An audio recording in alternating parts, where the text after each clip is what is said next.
European space agency వాళ్ళ Proba 3 Proba అంటే project for on board autonomy satellites ఈరోజు మన ఇస్రో వాళ్ళు సక్సెస్ఫుల్ గా లాంచ్ చేశారు. ఈ ప్రోబా 3 మిషన్ మన ఇస్రో వాళ్ళు సతీష్ ధావన్ స్పేస్ సెంటర్ శ్రీహరికోట నుంచి పిఎస్ఎల్వి C-59 రాకెట్ ద్వారా లాంచ్ చేశారు.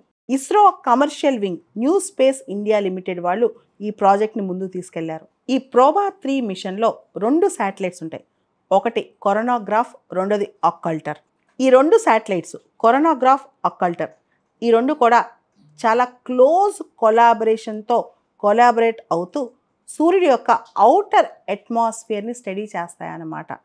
సూర్యుడి యొక్క ఔటర్ అట్మాస్ఫియర్, సూర్యుడి ఉష్ణోగ్రతలు సూర్యుడి మీద కంటే ఔటర్ అట్మాస్ఫియర్లో చాలా వేడిగా ఉంటాయి. సూర్యుడి యొక్క ఔటర్ అట్మాస్ఫియర్ స్టడీ చేయడానికి ఈ ప్రోబా 3 మిషన్ అన్నమాట. సూర్యుడి యొక్క ఔటర్ అట్మాస్ఫియర్ని కరోనా అంటారు. అందుకనే ఒక శాటిలైట్ పేరు కరోనాగ్రాఫ్ అని పెట్టారు.